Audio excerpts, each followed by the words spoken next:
ప్రకటించినటువంటి ప్లాన్, తర్వాత మన డీజీపీ గారు, ఇతర పోలీసు అధికారులు చేస్తున్నటువంటి కృషి, ఈ సందర్భంగా నేను వాళ్ళందరికీ కూడా నా నమస్కారాలు, నా శుభాకాంక్షలు కూడా తెలియజేస్తున్నాను.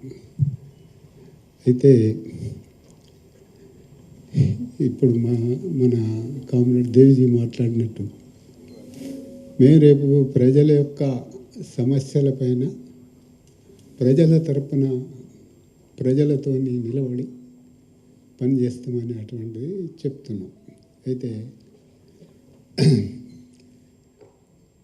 ప్రజాస్వామిక పద్ధతుల్లో అనుకున్నప్పుడు వేరే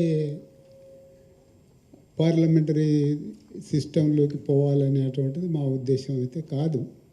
ఇవాళకి ఆలోచించుకున్నటువంటిది ప్రజాస్వామిక హక్కుల కోసం ఎన్నో పోరాటాలు జరుగుతున్నాయి. ఆ పోరాటాలను సంఘటితం చేయడం కోసం ప్రజాస్వామిక చట్ట పరిధిలోనే మేము పనిచేస్తామనేది ఆలోచించాం.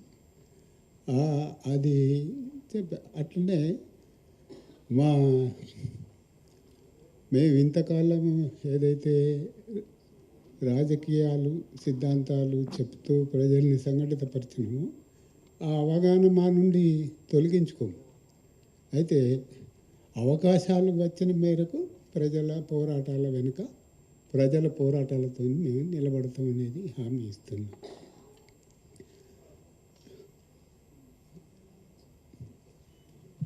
అంతే. మీ అందరికీ కూడా ముందే చెప్పాల్సిందే, ఈ మీడియా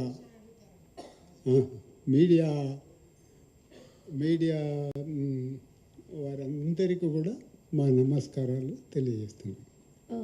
మీకు హిందీ వస్తుందా లేకపోతే తెలుగు?